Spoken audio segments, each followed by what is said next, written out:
اور آپ لوگ ہیں یہاں پہ، آپ ناردرن ہیمسفیئر میں، میں ساؤدرن میں، الٹا ہے سارا نظام۔ آپ کے یہاں گرمی ہے تو ہمارے یہاں سردی ہوتی، جب آپ کے یہاں سردی ہوتی ہے تو ہمارا 45 48 50 ٹمپریچر چل رہا ہوتا، آپ کے یہاں دن ہوتا ہے، ہمارے یہاں رات، آپ کے یہاں اس وقت رات ہے، میرے یہاں اس وقت دن ہے۔ یہی مسئلہ زمین اور آسمان کا، آسمان و زمین کے اندر باقی اور چیزیں تو مجھے نہیں معلوم، یا معلوم بھی ہے تو آج ٹائم نہیں ہے۔ جب یہاں پہ دن ہوتا ہے تو وہاں رات ہوتی، جب یہاں پہ رات ہوتی ہے تو وہاں پہ دن ہوتا۔ اللہ کے رسول یہاں سے چلے تو رات تھی، وہاں پہنچے تو دن تھا۔ پیغمبر نے آسمانوں پر جو پہلی نماز پڑھی وہ ظہر کی نماز تھی، آسمان پر جو پہلی نماز پڑھی گئی ظہر کی نماز۔ اسی لیے ہمارے یہاں جب نماز کی سیکوینس مجتہد بتاتا تو وہ ظہر سے سٹارٹ کرتا ہے، فجر پہ ختم کرتا۔ ہم لوگ سٹارٹ کریں گے فجر سے، پھر ظہر، عصر، مغرب، عشاء۔ اب اس میں بہت سارے فقہی مسائل بھی، لیکن یہ جیسا میں نے کہا کہ یہ ممبر محرم کے پہلے 10 دن میں فقہی مسائل بیان کرنا پاسبل نہیں ہے وقت کی کمی کی وجہ سے، اور خاص طور پر آج سے بڑی راتیں بھی شروع ہو گئی۔ لیکن مختصر بات کہ یہاں کا اور وہاں کا اپوزٹ ہے سسٹم۔ پیغمبر پہنچی اور پھر وہ نمازیں بنی، لیکن جیسے ہی اللہ نے کہا مانگ اے میرے حبیب، کیا مانگتا؟ میں نے تجھے وہاں پہنچایا جہاں آج تک کائنات کا کوئی انسان نہ پہنچا ہے نہ کبھی پہنچے گا، نہ پاس نہ فیوچر، قیامت تک۔ تو یہاں آ گیا ہے، مانگ، کیا مانگتا؟ پیغمبر کو کیا مانگنا چاہیے؟ ہم سے کہا جائے تو ہم کیا مانگتے ہیں؟ اپنے لیے مانگتے ہیں، اپنی فیملی کے لیے مانگتے ہیں، اپنی اولاد کے لیے مانگتے ہیں۔ جب ہم سے کہا جائے کہ مانگ، کیا مانگتا؟ کربلا پہنچ کے پہلی دعائیں اپنے لیے ہوتی ہے، پھر دوسروں کے لیے۔ اسلام میں صرف ایک دعا ایسی جس میں حکم ہے پہلے اپنے لیے مانگو پھر دوسروں کے لیے، وہ ہے گناہوں کی، کہ گناہ اپنے پہلے یاد کرو، دوسروں کے چھوڑ ہی دو۔ ربنا اغفر لی ولوالدی وللمؤمنین۔ لیکن باقی حاجتوں کی دعا پہلے دوسروں کے لیے۔ لیکن ہم عام حالات میں بھی اس وقت نارمل سرکمسٹانسز اس کا خیال نہیں رکھ پاتے ہیں۔ پیغمبر تو وہاں تک پہنچے کہ آج تک کوئی انسان نہیں گیا، اور کوئی انسان وہاں جہاں پیغمبر پہنچے وہاں کی جو عظمت ہے برداشت بھی نہیں کر سکتا، مر جائے گا اگر ہم اور آپ وہاں جائیں، مر جائیں گے ہم۔ کہا مانگ، کیا مانگتا ہے؟ پیغمبر نے اپنے لیے نہیں مانگا، اہل بیت کے لیے نہیں مانگا، آپ کے لیے مانگا۔ ربنا لا تواخذنا ان نسینا او اخطانا، ربنا لا تحمل علينا اسرا كما حملته على الذين من قبلنا، ربنا ولا تحملنا ما لا طاقة لنا به واعف عنا واغفر لنا وارحمنا۔ پہلی دعا جب بیری کے درخت سے آگے بڑھے سارے پردے ہٹ گئے، بیچ میں بہت پردے بھی تھے، ہر پردے کے ہٹنے پہ پیغمبر ایک اللہ اکبر کہتے، 7 اللہ اکبر بات آ چکی۔ پہلی دعا جو مانگ رہے ہیں، خدا کہتا ہے مانگ، کیا مانگتا ہے میرے حبیب؟ پہلی دعا یہ مانگی۔ یہ دعا کس کے لیے؟ سورہ بقرہ کی آیت نمبر 286، آخری آیت۔ کیا ہے یہ دعا؟ یہ اول سے آخر تک یہ دعا رحمت ہی رحمت۔ ربنا لا تواخذنا، اے خدا بھولے سے اگر ہم کوئی کام کر لیں تو ہمیں اس کے اوپر پکڑنا نہیں، کوئسچننگ نہ ہو، سوال و جواب نہ ہو۔ سوال و جواب 2 دفعہ ہوں گے، ایک قبر میں منکر و نکیر آ کے سوال کریں گے، وہ خالی عقیدے کا سوال نہیں ہے، اس کے بعد عمل کا بھی سوال۔ یہ امام نے کہا نا کہ جب عقیدے کے سوال ہو جائیں گے پھر پوچھا جائے گا کہ زندگی کیسے گزاری، اور دوسرا سوال و جواب ہوگا میدان قیامت میں۔ یہاں پہ ایک چھوٹی سی فقہی بات اور ایک بہت مشہور حدیث۔ کربلا معلیٰ کی زیارت کے لیے صاحبان ایمان تیار ہو رہے ہیں، بلکہ بہت سے نکل چکے ہیں، 40 میں اس سے زیادہ لوگ آئیں گے، اور سارا سال یہ سلسلہ رہے گا۔ اور کیا کہنا کربلا کی زیارت کا؟ وہ جو آپ نے روایت میں ایک جملہ 2 بار سنا، ایک جملہ ہے 2 بار، پہلا معراج کی رات کا ہے، دوسرا کربلا کا ہے۔ کربلا ہمارے اور آپ کے لیے ہماری معراج کربلا ہی ہے۔ کائنات میں 2 ہی جگہ تو ایسی جس کو احترام میں معلیٰ کہا جاتا، ایک عرش معلیٰ ہے، ایک کربلا معلیٰ۔ نانا آسمان پر گئے تو عرش کو معلّہ بنا گئے، نواسا زمین پہ آیا تو کربلا کو معلّہ بنا گیا. دو ہی معلّہ تو ہیں. ہماری معراج، ہم وہاں نہیں جا سکتے جہاں رسول گئے، لیکن ہم وہاں جا سکتے ہیں جہاں ہمیں ویسی ہی معراج مل جائے.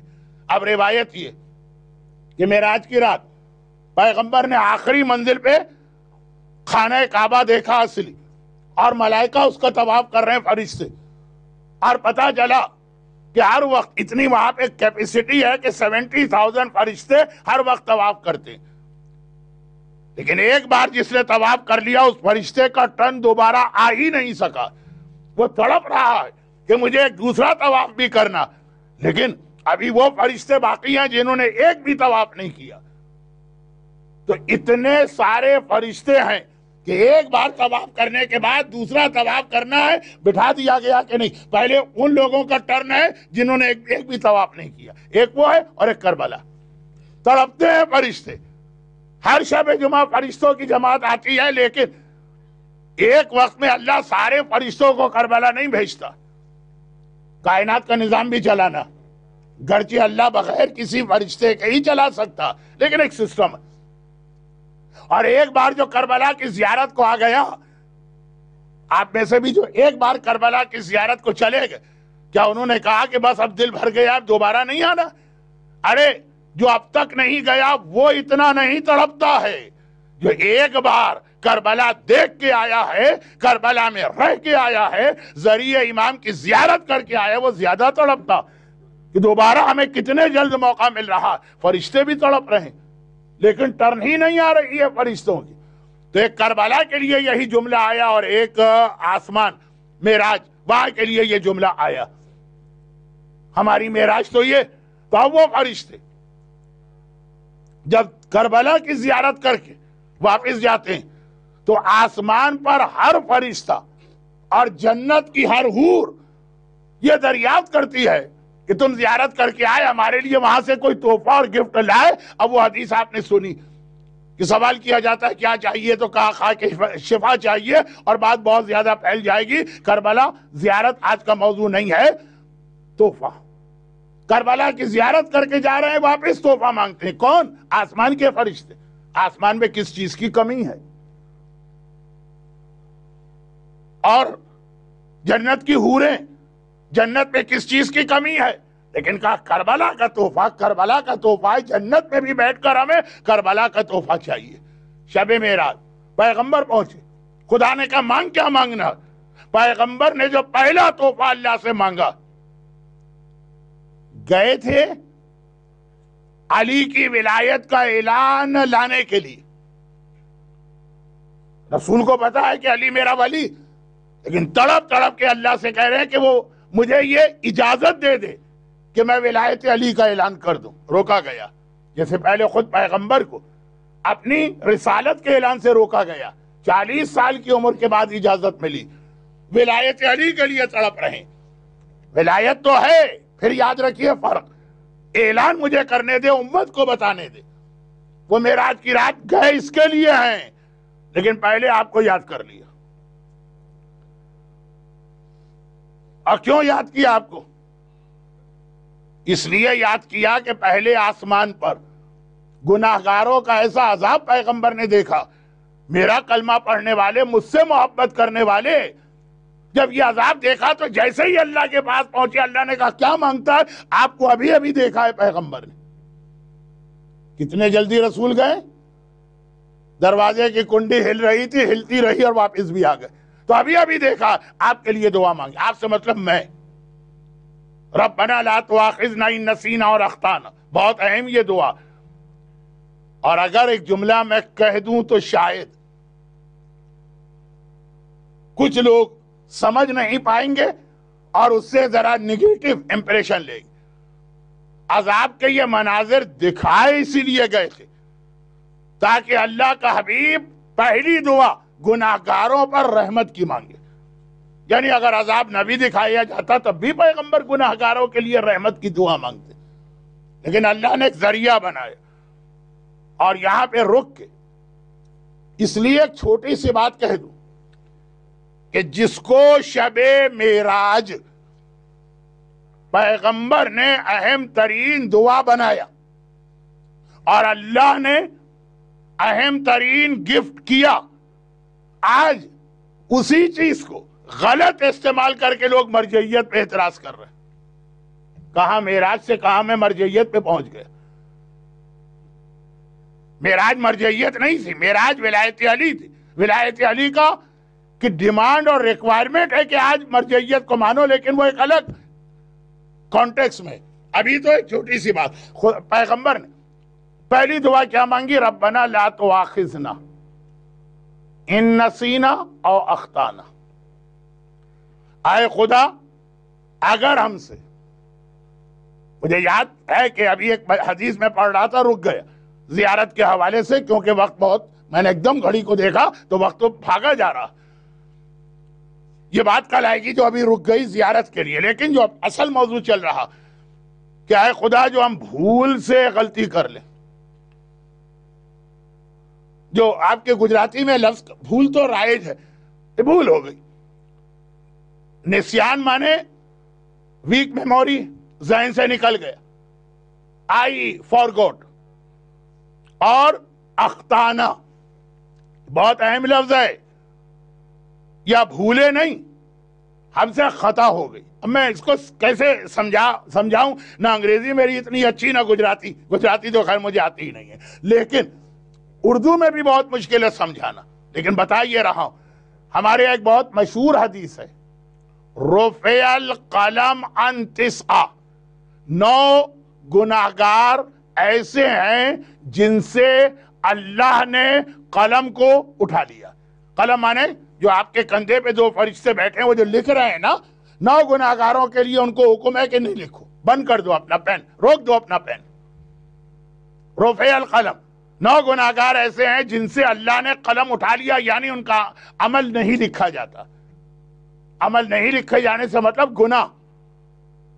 تو وہ اسی معراج کی حدیث کو آگے بڑھائی کہ اگر آپ بھولے سے کوئی غلطی کر لیں، روزے کے عالم میں ہے، آپ نے بھول سے پانی پی لیا، فوراً فرشتے نے لکھ دیا کہ اس نے گناہ کبیرہ کیا ہے، روزے کے عالم میں پانی پیا ہے، عذاب خدا آپ کے پیچھے لگ گیا. نہیں، بھول کے عالم میں یہ غلطی ہوئی، قلم اٹھا لیا گیا، فرشتے نے نہیں لکھا. یہ پیغمبر کی دعا ہے. ربنا، میں ہر ایک کی 10 مثالیں دے سکتا ہوں، لیکن ایک تو وقت کم، دوسرا مسائل فقہ تو بیان نہیں کرنا ہے اس اشرے میں.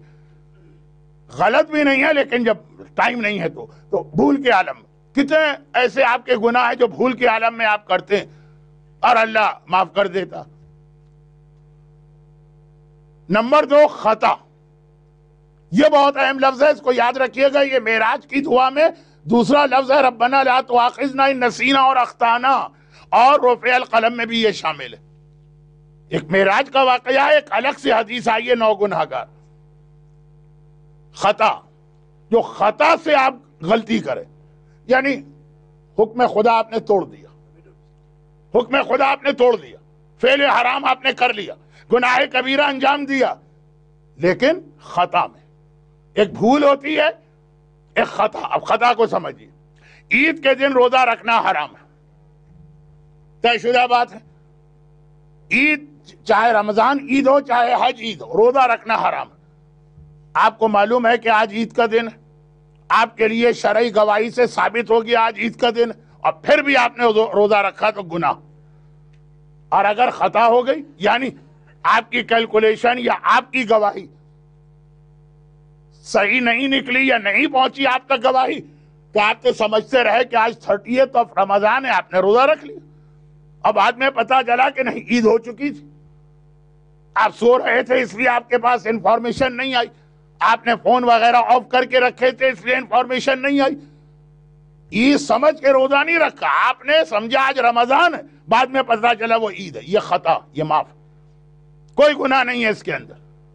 بلا وجہ اسے ایشو بنانے کی ضرورت نہیں ہے کہ جی اگر ہم فلاں مرجع کی بات مان لیں تو عید کے دن ہمارا روزہ ہو جائے گا.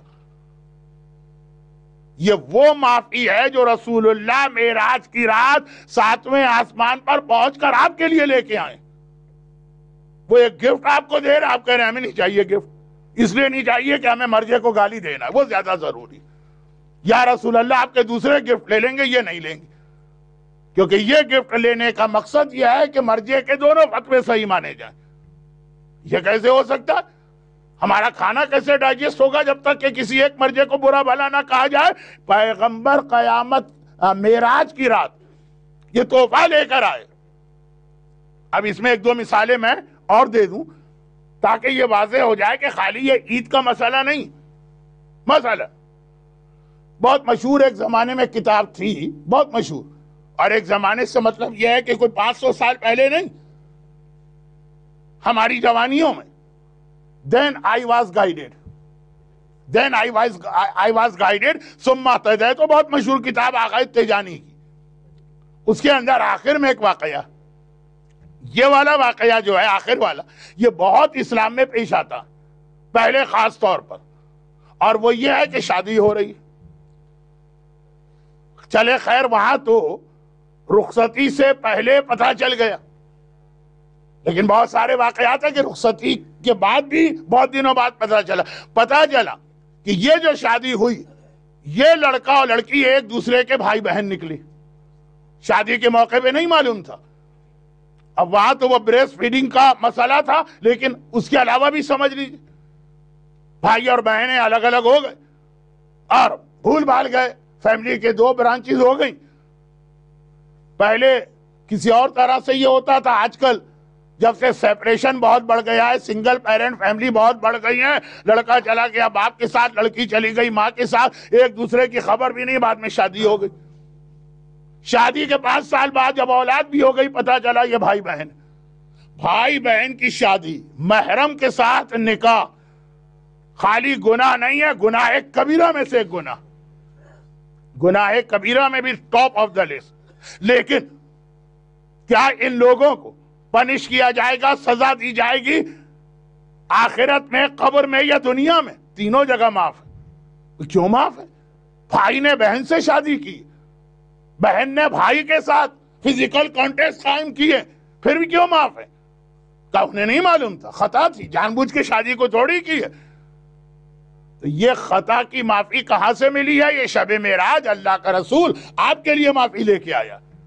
بھائی بہن تو خیر بہت بڑی بات ہے، اس سے بھی بڑی بات ماں اور بیٹے کی شادی بھی، باپ اور بیٹی کی شادی بھی اگر خطا میں ہو جائے تو وہ جو عید کے چاند کا مسئلہ ہے، خالی وہ ایک پیغمبر معافی نہیں لائے ہیں، پورا ایک سسٹم ہے اسلام کا۔ معراج کی رات پیغمبر آپ کو اللہ کی بارگاہ سے تحفہ لے کے دے رہے ہیں، اور آپ باقی تو ہر جگہ وہی تحفہ قبول کر رہے ہیں۔ مرجے کے فتوے کی بات آتی ہے تو آپ نے چھریاں تیز کر کے ان کی گردن پہ رکھ دیا۔ اب اس کی ایک آخری مثال دے دوں، اس لیے کہ بھائی بہن والا مسئلہ آج کل شاید کم پیش آتا ہو، اویئرنیس بہت بڑھ گئی ہے، کانٹیکٹ بہت بڑھ گئے ہیں، فیس بک کے سینکڑوں نقصانات ہیں، مگر ایک فائدہ یہ ہے، ایک تو فائدہ ہے نا کہ فیملیز ایک دوسرے کے کانٹیکٹ میں آ گئی ہیں۔ بہرحال یہ صلہ رحمی کا ایک بہت اچھا ذریعہ بن گیا ہے آج کل فیس بک۔ تو قرآن نے شراب کے لیے بھی کہا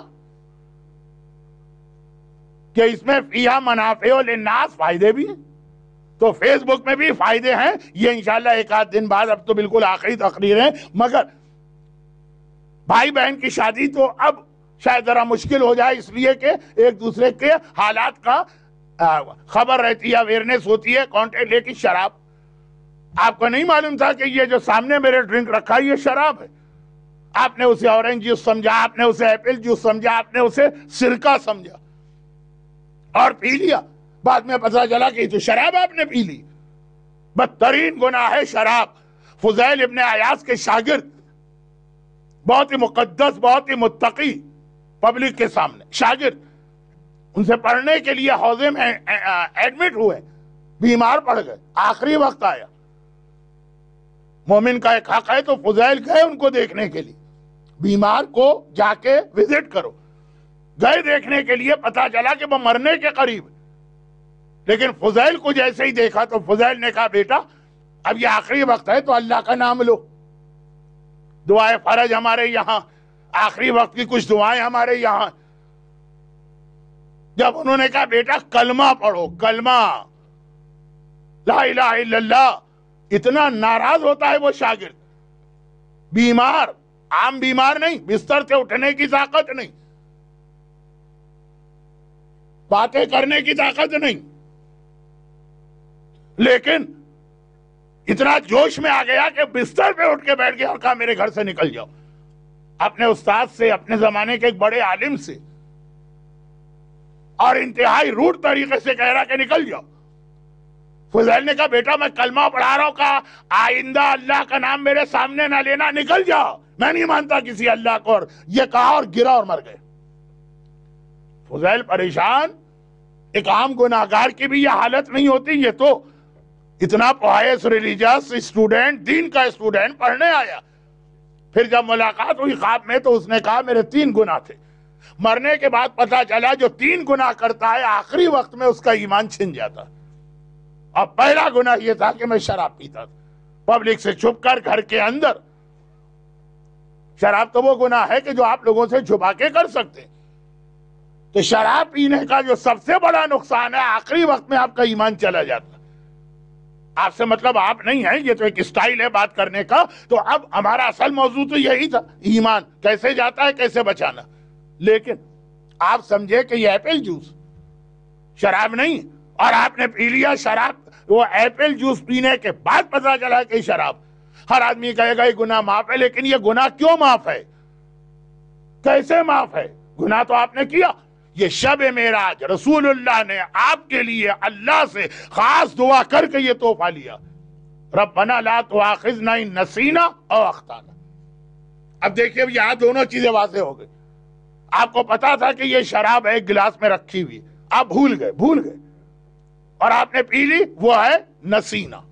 اور ایک ہے آپ کو معلوم ہی نہیں، آپ تو اس کو ایپل جوس سمجھ کے پی گئے، وہ ہے اخطانا۔ 2 الگ الگ ٹرم ہیں فقہ کی۔ بعد میں حدیث بھی آئی کہ اللہ نے ان دونوں گناہگاروں پر سے قلم اٹھا لیا، ان کے اعمال نہیں لکھے جائیں گے، جس نے بھول سے کوئی کام کیا، جس نے خطا میں۔ اور معراج کی رات، اچھا معراج کی رات پھر ایک جملہ کہہ دوں اور مصائب پر جاؤں، وقت نہیں رہا، اور وہ یہ کہ معراج کی رات وہ رات ہے جب ابھی شریعت دنیا میں آئی بھی نہیں، ابھی شراب حرام بھی نہیں ہوئی ہے۔ شراب تو مدینے پہنچنے کے 4 سال حرام ہوئی، اور بڑے بڑے گناہ حرام ابھی حرام بھی نہیں ہوئے۔ ہمارے ایکشنز، رحمت پہلے مل گئی، سہولت پہلے مل گئی، فیسلٹی ابھی سے عطا کر دی گئی۔ جیسے بہت سے لوگ ایسے ہیں، انہوں نے آپ کا کوئی کام کیا کمیشن بیسس پر، آپ کو پیمنٹ کرنے سے پہلے ہی اپنا کمیشن کاٹ کر ریمیننگ بیلنس آپ کو دیا۔ مورگیج میں بھی سنا ہے کہیں پہ یہ ہوتا ہے کہ وہ انٹرسٹ کی پہلی انسٹالمنٹ پہلے کاٹی، پھر باقی آپ کو دیا۔ اللہ نے شریعت آپ کو بعد میں دی ہے، رحمت والا پہلو پہلے ہی دے دیا کہ بھول اور خطا، اس کو کاٹ دیا شریعت سے، پھر باقی شریعت آپ کو دی۔ معراج کی روایتیں پڑھیے کہ شریعت معراج سے اسٹارٹ ہوئی، اور یہ تحفہ پہلے ہی مل گئے۔ کیوں؟ ون آف دا ریزن، پیغمبر نے گناہگاروں کا عذاب دیکھا تو تڑپ کے دعا مانگی۔ اب آئیے میں اپنی آج کی بات کو آخری منزل پر پہنچا رہا ہوں۔ معراج کی رات گناہگاروں کا عذاب دیکھا، تو عذاب جو گناہگاروں کا دیکھا، آپ یہ حدیثیں سنتے ہیں، گانا سننے والے کا گناہ، اور بے پردہ عورت کا گناہ، اور مکس گیدرنگ میں جانے والے کا گناہ، اور پراؤڈی اور گھمنڈی آدمی کا گناہ، اور غیبت کرنے والے کا گناہ، اور رزق کھانے والے، حرام رزق کھانے والے کا گناہ، اور فتنہ پھیلانے والے کا گناہ، سنتے ہی رہتے ہیں حدیث۔ میں بھی پڑھ دیتا تھوڑا سا، لیکن وقت نہیں رہا، آج ہمارا آدھا عشرہ کمپلیٹ ہو چکا ہے۔ تو یہ پیغمبر نے اس کے لیے دعا مانگی، یہی آپ کے لیے، یہی آپ کے لیے کہ ہمیں یہ سارا عذاب کیوں بتایا جاتا۔ وہ جو خاتون نے کہا کہ اب موت قریب آ گئی ہے، چاہے وہ میری موت کہہ رہی ہو کہ اپنی موت کہہ رہی ہوں، دونوں کے قریب آ چکی ہے موت، مگر یہ عذاب کیوں پڑھا جاتا ہے؟ یہ نہیں پڑھا جاتا کہ آپ پر آئے گا یہ عذاب، یہ پڑھا جاتا ہے کہ یہ عذاب آ سکتا ہے، چنانچہ اس کے بچنے کی تیاری کر لو، یا اپنے آپ کو چینج کر لو، یا اب اگر چینج کرنے کا وقت نہیں رہا۔ جوانی میں بہت شراب پی تھی، اب شراب نہیں پی سکتے، ڈاکٹر نے کہہ دیا کہ تمہارا لیور خراب ہے، شراب نہ پینا، اب تو ویسے ہی چھوڑ دی، اب وقت ہی نہیں رہا گناہ سے بچنے کا۔ لیکن جو جوانی کا گناہ، توبہ کر لو، اپنے آپ کو چینج کر لو، اگر اسٹل گناہ، یہ عذاب اس لیے بتایا جاتا ہے، اس لیے نہیں بتایا جاتا کہ 100% یہ عذاب آپ پر آ کر ہی رہے گا۔ اور پھر یہاں پہ ایک چھوٹی سی بات، میں اس لیے بات بہت بڑی، میں اس کو بہت چھوٹا کہہ کے اس لیے کہہ رہا ہوں کہ کل سے ہمارا سبجیکٹ معراج سے واپس آنے کے بعد کیا ہوا اس پر چلے گا۔ بہت ہی ایک بات بہت بڑی، آہستہ آہستہ کہہ رہا ہوں۔ پیغمبر نے یہ جن لوگوں کو دیکھا، یہ کون لوگ؟ ابھی شریعت تو آئی نہیں، اس کا ایک جواب تو میں نے دے دیا، یہ فیوچر، جس کو امام نے ایک اور طرح بھی سمجھایا۔ بعض اوقات تم خواب میں فیوچر کے حالات دیکھ لیتے ہو، تم دیکھ لیتے ہو۔ ہم جیسے گناہگار، کبھی اللہ ہمیں بعد کے حالات اپنے خواب میں دکھا دیتا۔ ہم خواب میں دیکھتے ہیں کہ ہم بوڑھے ہیں اور یہ کام ہو رہا، ابھی تو نہیں ہو بوڑھو، ابھی تو جوان ہو، ابھی کل ہی تو تم نے اپنی شادی کا پیغام بھجوایا تھا فلاں بچی کے نام، تو ایسے جوان ہو کہ شادی کے لیے تیار ہو، لیکن خواب میں اپنے آپ کو بوڑھا دیکھا، فیوچر۔ تو جب ہم اور آپ فیوچر دیکھ سکتے ہیں تو پیغمبر، اور یہ دوسری ایک بات اور سنی، یہ وہ بات ہے جسے میں بہت ڈائلیوٹ کر کے اور ہلکا کر کے بتا رہا ہوں، کیونکہ بہت بڑا یہ ایک الگ سے سبجیکٹ، اور وہ یہ معصومین کی حدیثوں میں اس وقت ایک جملہ ریپیٹ ہوتا ہے جب کوئی کہہ دیتا ہے کہ مولا دیکھیے یہ عام مسلمانوں کو کیا ہوا، آپ جیسی عظیم شخصیتیں اور پرسنالٹیز یا آپ کو نہیں مان رہے، معاویہ کو مان رہے، یزید کو مان رہے، مروان کو مان رہے، حشام کو مان رہے، ہارون کو مان رہے، یعنی دشمنان اہل بیت کے تو نام ہی ایسے ہیں کہ دل میں کراہیت پیدا ہوتی، اور معصومین کے نام ہی ایسے ہیں کہ نام میں ہی ایک نورانیت، ایک تقدس، ایک محبت کا پہلو ہے۔ یہ آپ کو چھوڑ کر ادھر جا رہے ہیں اور اتنی بڑی تعداد میں، تو اب امام اس کے کئی جواب دیتے ہیں، جن میں سے ایک جواب تو آپ کو بھی معلوم ہے کہ حق والے کم باطل والے زیادہ، مگر ایک جملہ اور کہتے ہیں، اور یہ کبھی کبھار کہتے ہیں اور اس کو بہت زیادہ ہائی لائٹ نہیں کرتے، لیکن کہتے ہیں، کہا کہ اگر تمہارا کرائیٹیریا یہ کہ ہمیں ماننے والے کم ہیں کہ زیادہ، تو دنیا میں تو انسان کچھ بھی نہیں۔ آسمانوں پر اللہ نے کتنے ہی ایسے شہر بنائے ہیں، مختلف پلینٹس میں، مختلف گیلیکسیز میں، جہاں پہ صرف ہمارا ہی نام لیا جاتا ہے، وہاں کوئی اور ہے ہی نہیں، تم تو اس کے مقابلے میں کچھ بھی نہیں ہو، ہمارے اصل ماننے والے وہاں ہیں۔ اب یہاں سے وہی بات کہ جب معراج کا واقعہ پڑھا گیا، اس وقت کے بچوں نے مذاق اڑایا، آج سب مانتے ہیں کیونکہ آج سائنس نے پروف کر دی۔ جابلقا، سابلقا، امام نے دو شہروں کے نام بھی لیے۔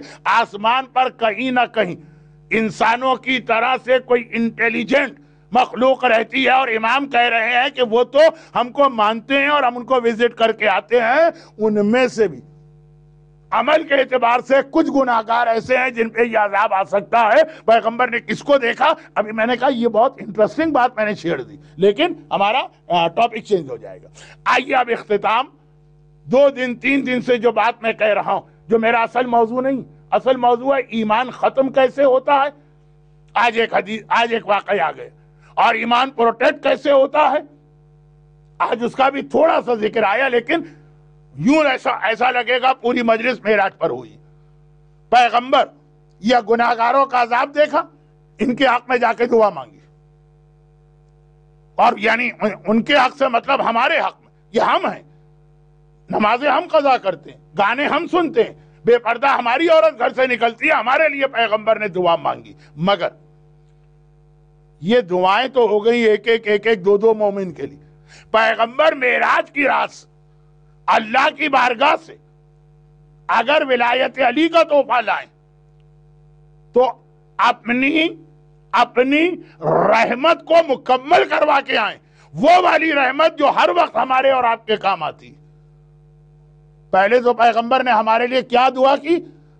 لا تؤاخذنا ان نسینا او اخطانا، بھول کے، یعنی اس کا مطلب یہ کہ جو جان بوجھ کے گناہ کرے وہ معاف نہیں ہوگا، وہ بھی ہوگا، کیونکہ آخر دعا ہے واعف عنا واغفر لنا وارحمنا، جو آخری دعا ہے نا کہ رحمت نازل فرمائیے، تو اس کے لیے جو جان بوجھ کے گناہ کرے۔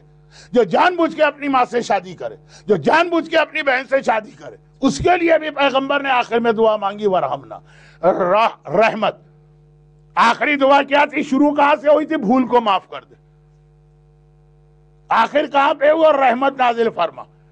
تو پیغمبر یہ سارے تحفے لے کے آئے، جب کہا رحمت نازل فرما تو رحمت کا دوسرا نام ہے فاطمہ زہرا۔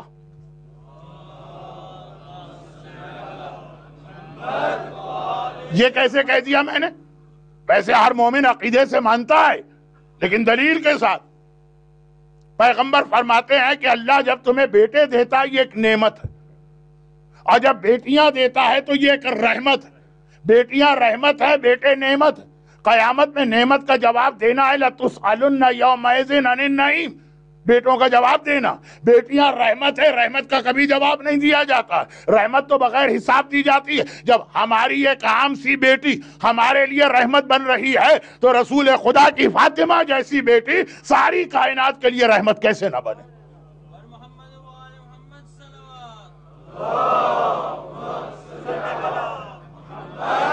معراج کی رات پیغمبر ورحمنا جب کہتے ہیں تو اللہ نے اتنی بڑی رحمت نازل کی۔ عظمت فاطمہ کو پہچانے، اللہ کا رسول کون ہے؟ وما ارسلناک الا رحمتا للعالمین، رسول کائنات کے لیے رحمت ہے، فاطمہ اس رسول کے لیے رحمت ہے۔ یہ ہے عظمت فاطمہ۔ مگر بہت جلدی ابھی میں بات کہہ رہا ہوں، ورنہ تو جو میری پلاننگ تھی 5 منٹ 7 منٹ اس کو ذرا سمجھانا تھا، لیکن سمجھانا بعد میں، بہت جلدی اختتام پہ میں بات کو لا رہا ہوں۔ فاطمہ کائنات کے لیے بھی رحمت ہے، رسول اللہ کے لیے بھی رحمت ہے۔ مگر جو فاطمہ ہم سب کے لیے رحمت بن کے آئی، روایت یہ ہے کہ قیامت کے دن جب وہ اللہ کی بارگاہ میں پہنچے گی تو آنسو بہاتے ہوئے پہنچے گی، روتے ہوئے پہنچیں گی۔ ایک دوسرا، جب زمانے کا امام ظاہر ہوگا اور رسول اللہ عدالت لگائیں گے یا کربلا میں یا مسجد کوفہ کے دکۃ القضا پہ، دو روایتیں، وہاں بھی فاطمہ جب آئیں گی بابا کے پاس تو فریاد کرتی ہوئی اور آنسو بہاتی ہوئی، جو میں سب کے لیے رحمت ہوں۔ اس رحمت کے ساتھ کیا ہوا؟ اس کا بیٹا بھی مارا گیا، اس کا پوتا بھی مارا گیا، اس کے نواسے بھی مارے گئے۔ آج کی رات تو اس اعتبار سے بہت خاص رات ہے کہ آج ہمیں فاطمہ کے نواسوں کا ماتم کرنا۔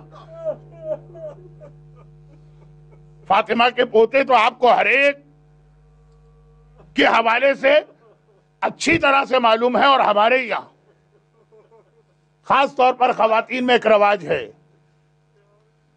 جناب علی اصغر کے جھولے پہ بہت منتیں مانی جاتی ہیں، بہت حاجتیں، علی اکبر کے حوالے سے بہت ساری دعائیں ہوتی ہیں، لیکن اکبر و اصغر اگر فاطمہ کے پوتے ہیں تو آن و محمد کی بھی عظمت کو کم نہ سمجھیے گا۔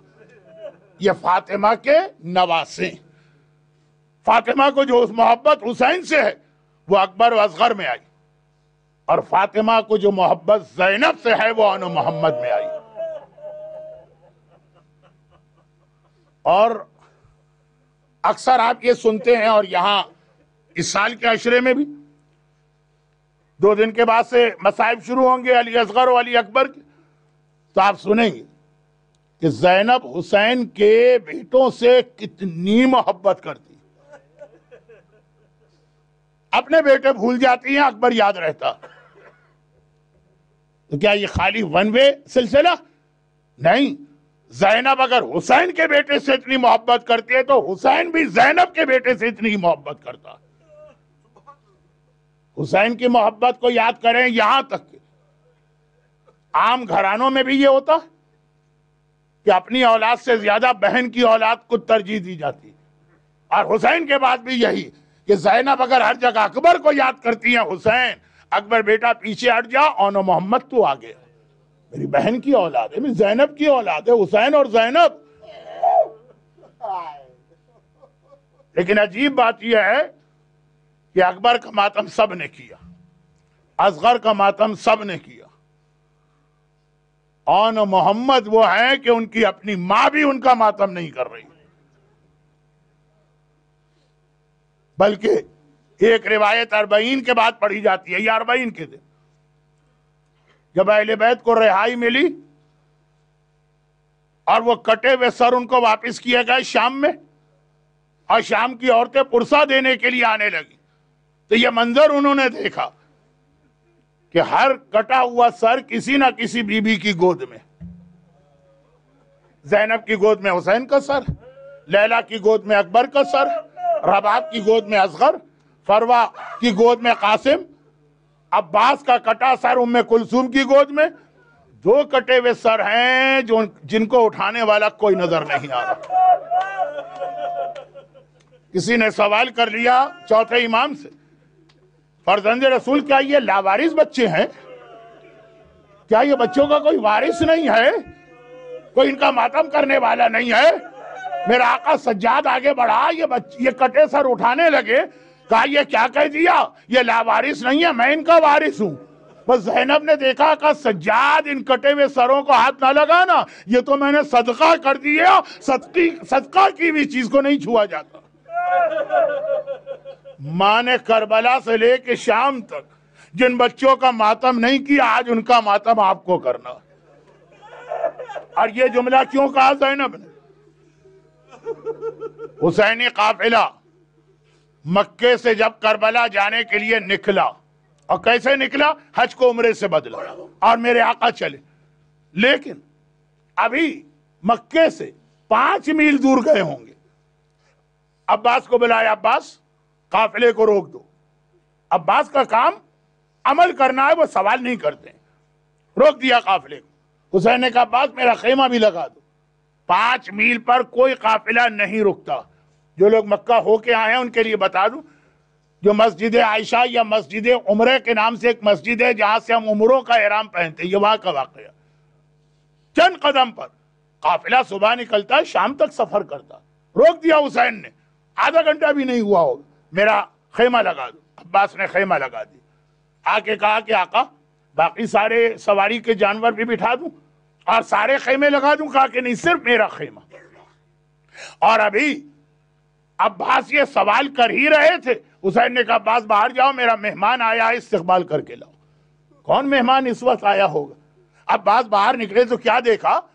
زینب کبریٰ کی شوہر عبداللہ ابن جعفر طیار مکے سے آ رہے ہیں، بہت بوڑھے تھے، بہت بیمار تھے۔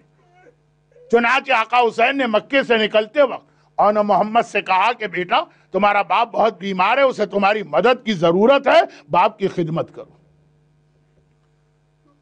جو امام زمانہ نے ایک ظاہر سے جملہ کہا تھا، حسین روک کے آئے تھے آن محمد کو۔ عباس نے دیکھا زینب کبریٰ کے شوہر آ رہے ہیں، زینب کبریٰ کی عظمت عباس سے بہتر کون جانے گا؟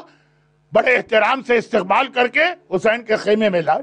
عبداللہ ابن جعفر طیار نے حسین کو دیکھا، کہا حسین تو عمر میں مجھ سے چھوٹا، میرے بس میں ہوتا تو تیری پیشانی کے بال پکڑ کے تجھے روک دیتا، کوفے تو قطعاً نہ جانے دیتا، لیکن مجھے پتا ہے تو امام وقت ہے، جو کام کرتا ہے حکم خدا سے کرتا۔ میں صرف اس لیے آیا ہوں کہ ایک بار آخری رخصت دے دوں، لے لوں زینب کو، اپنی بیوی کو۔ حسین نے کہا زینب آپ کی بیوی باہر، ان کی ہماری ہے، چلے جائیے۔ زینب کو خبر ملی میرا شوہر آیا، شہزادی گھبرا گئی، ایسا نہ ہو کہ مجھے واپس لے جانے آیا ہو، اور حکم شریعت ہے کہ بیوی شوہر کی اجازت کے بغیر گھر سے باہر نہیں جا سکتی۔ اب زینب کبریٰ کے دل میں یہ خیال کہیں مجھے واپس نہ لے جانے آئے ہوں، اتنے پریشان ہیں کہ ابھی عبداللہ نے زینب کی اماری پر ہاتھ رکھ کر خالی سلام کیا، السلام علیکی یا بنت رسول اللہ، اور زینب نے تڑپ کے جواب سلام تو دیا، وعلیک السلام یا ابن امی، لیکن ساتھ میں کہا کہ اگر مجھے واپس لے جانے آئے ہو تو میں شریعت کی مخالفت تو نہیں کر سکتی، مگر مجھے نہ لے جاؤ گے میرا لاشا لے جانا پڑے گا، بھائی سے الگ ہو کے یہ بہن زندہ نہیں رہ سکتی۔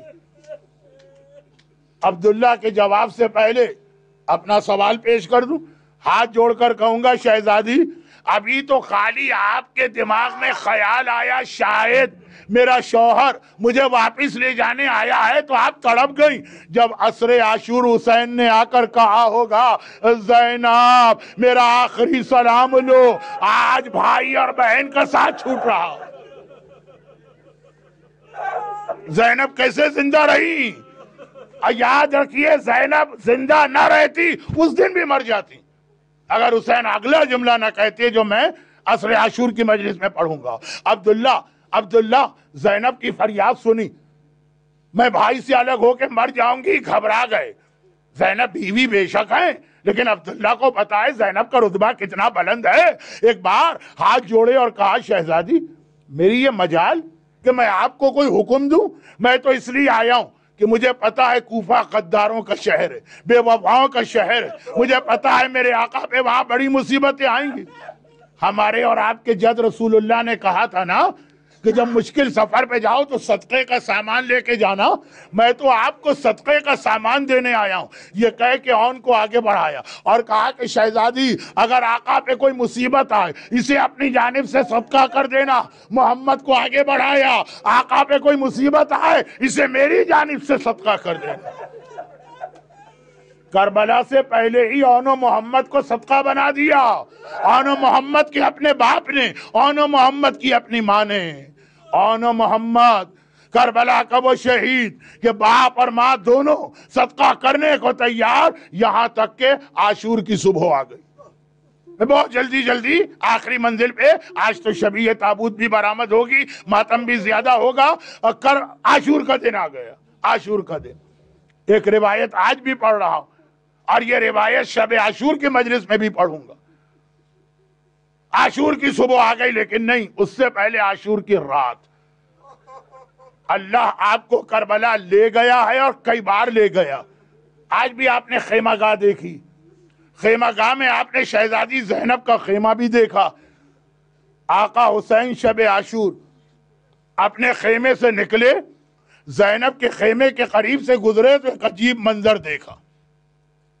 اون و محمد کو اپنے سامنے بٹھایا اور دونوں سے کہہ رہی ہے بیٹا اون و محمد کل میدان میں اپنی زبان سے کچھ نہ کہنا، ایسا جہاد کرنا کہ یزید کی فوج پکار اٹھے جعفر طیار کے پوتے آئے ہیں، حیدر کرار کے نواسے آئے.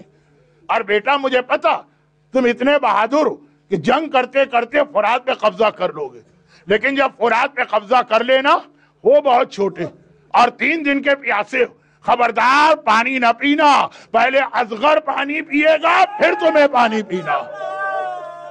حسین کی آنکھوں میں آنسو آ گئے. ماں اس طرح سے اپنی اولاد کو تیار کر رہی اور پھر عاشور کا دن آ گیا. صبح سے دوپہر ہو گئی، دوپہر سے سورج ڈھلنے لگا. اون و محمد جب کبھی بھی خیمے میں آتے ہیں زینب گھبرا کے کہتی ہے بیٹا اب تک زندہ ہو، بیٹا اون اب تک زندہ ہو، لاشوں پہ لاشیں آ رہے ہیں تمہارا لاشا کیوں نہیں آیا؟ بیٹا محمد اب تک زندہ ہو، تمہارا لاشا کیوں نہیں آیا؟ ابھی شبیہ تابوت آئے گی، یہ وہ تمنا ہے جو زینب کو تھی، بیٹا تمہارے تابوت کیوں نہیں آئے؟ اون محمد ہاتھ جوڑتے ہیں. اماں جب کبھی ماموں کے پاس گئے کہا کہ ہمیں بھی مرنے کی اجازت دیجئے، ماموں نے منع کر دیا. تم تو میرے زینب کی نشانی ہو، تم تو میرے زینب کے لال ہو، میں تمہیں کس دل سے میدان جانے کی اجازت دوں؟ بس کئی بار جب زینب نے یہ سنا، میرے ایک استاد یہ جملہ نقل کرتے تھے، بس ایک بار اون محمد کو لے کے حسین کے خیمے میں آئے اور ایک بار کہا کہ بھائی حسین آج بہن بھائی کے گھر میں نہیں آئی، آج بہن بھائی کے گھر میں نہیں آئی، آج جعفر طیار کی بہو حیدر کرار کے بیٹے کے پاس آئی ہے اور اس لیے آئی ہے کہ میرے بیٹوں کو مرنے کی اجازت دے دو. حسین نے کہا زینب تمہیں تو سب پتا ہے کہ آج سب کو مرنا ہے، جو اس طرح تم نے کہا اجازت دی. اون کو حسین نے گود میں لے کے گھوڑے پہ بٹھایا، محمد کو عباس نے اپنی گود میں لے کے بٹھایا اور کیا جہاد کیا. بہت چھوٹے ہیں بچے، 9 اور 10 سال کے، لیکن کیا جہاد کیا. حیدر کرار کا جہاد یاد آ رہا، جعفر طیار کا جہاد یاد آ رہا، لیکن کب تک؟ ایک وہ وقت آیا کہ دونوں شہزادے زخموں سے چور زمین کربلا پہ گرے اور آواز دی ماموں ہماری مدد کو آئیے، بس اتنا سننا ہے۔ حسین عباس کو لے کے چلے، فوج یزید بھاگی، ایک لاشا حسین نے اٹھایا، ایک لاشا عباس نے اٹھایا، اور ادھر یہ لاشیں خیموں کی جانب آئے، اور ادھر یزید کی فوج نے خوشی کے نقارے اور شادیانے بچائے۔ جیسے ہی آواز خیموں میں گئی، بیویوں نے ایک بار ماتم شروع کر دیا، ہائے آن، ہائے محمد۔ یہ خوشی کے شادیانے نشانی تھی کہ دونوں شہزادے مارے گئے۔ زینب نے جو سیدانیوں کا یہ بیان سنا، مرزا طبیر نے مرثیے کی ایک بیت میں اس کو نقل کیا، جیسے ہی یہ سنا ایک مرتبہ تڑپ کے کہا، بیویوں خاموش ہو جاؤ۔ باجے والوں کی صدا زیر قنات آتی ہے، کیسے لاشیں میرے بچوں کی بارات آتی ہے۔ مجھے تو مبارکباد دو، میری قربانی کام آئی۔ حسین یہ لاشیں لے کے خیمے میں آتے ہیں، زینب کے سامنے رکھتے ہیں۔ زینب نے دیکھا آن مر چکا ہے، محمد آخری سانسیں لے رہا ہے۔ اور ایک بار حسین نے کہا، زینب جب سے یہ بچے کربلا آئے ہیں تم نے انہیں گلے سے بھی نہیں لگایا۔ آج میری خواہش ہے، آخری سانسیں لے رہا ہے، محمد کو تو گلے سے لگا لے۔ زینب جھکی، ہے تو مانا، محمد کو گلے سے لگایا۔ محمد آخری سانسیں لے رہا ہے، محسوس کیا، ماں میرے قریب آئی، آنکھیں کھولی اور کہا، اماں اب تو ہم سے خوش ہے نا، اب تو ہم سے راضی ہے نا، تیرے محمد نے تیرے دودھ کا حق ادا کر دیا۔ ماتم حسین، ماتم حسین۔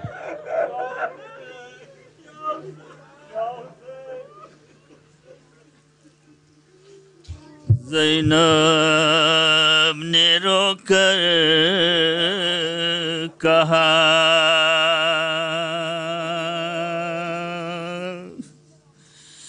او نو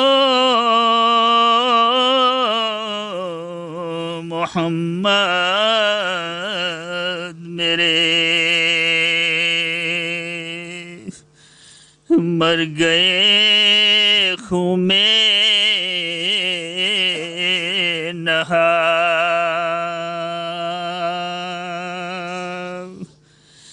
او نو محمد میرے ماموں پہ صدقے ہوئے،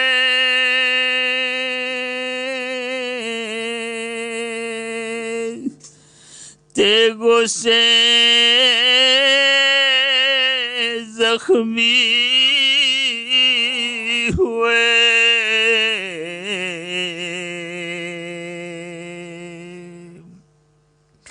خون میں تڑپتے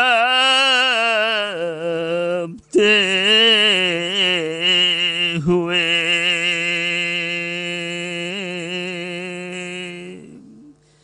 او نو محمد میرے بیاہ نہ میں نے رچا،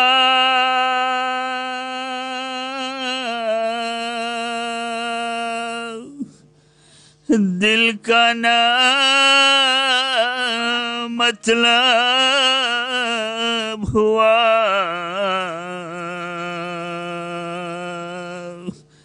روتی رہی میں یہاں،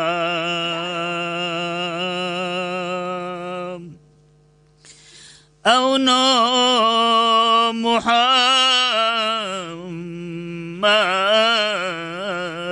میرے زینب نے رو کر کہا، او نو محمد میرے ارمان تھا بہو پوتے کا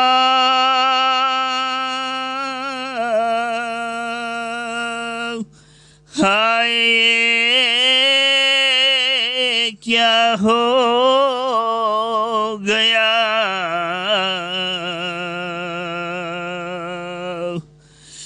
دل میں میرے رہ گیا اونو محمد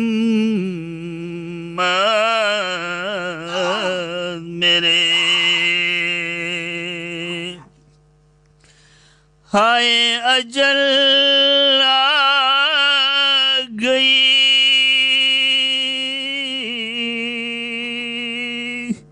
موت تمہیں بھاگ گئی کس کی نظر کھا گئی اونو محمد میرے زینب نے رو کر کہا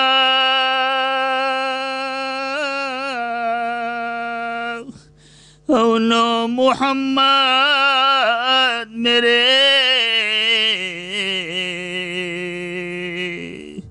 مر گئے خون میں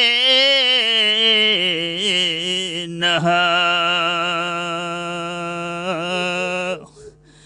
اونو محمد میرے زینب کے دونوں لال جو شہ پر فدا ہوئے اس کم سنی میں چل بسے ماں سے جدا ہوئے بنت بطول کہتی تھی تھا میں دل و جگر دو پھول اس چمن میں تھے یا رب وہ کیا ہوئے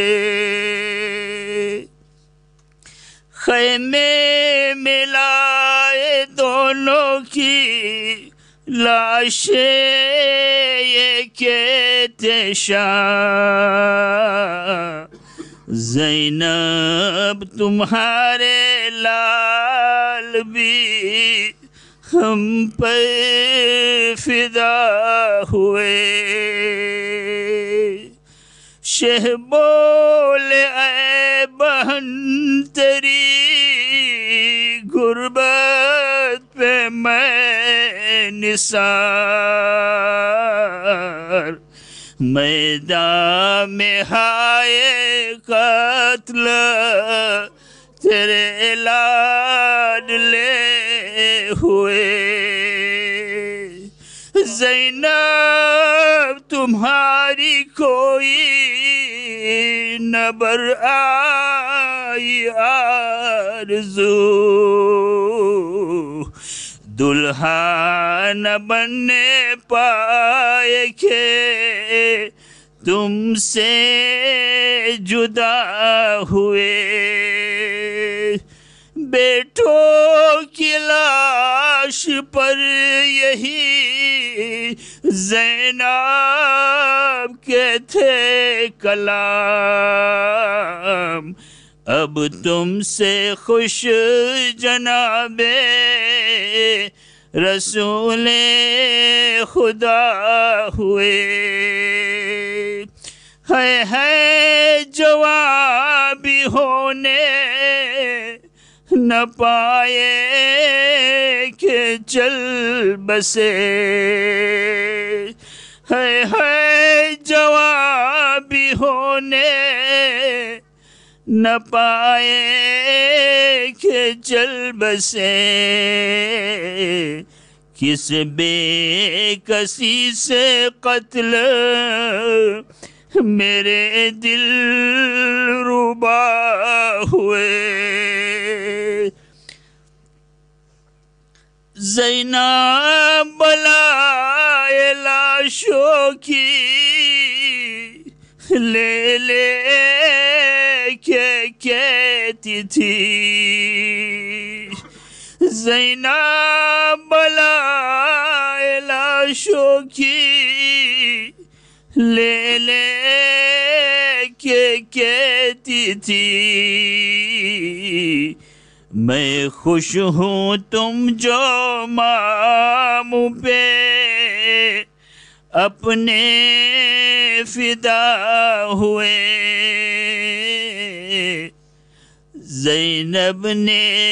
زینب کے دونوں لال جو شہ پر فدا ہوئے، اس کم سنی میں چل بسے، ماں سے جدا ہوئے۔ یا حسین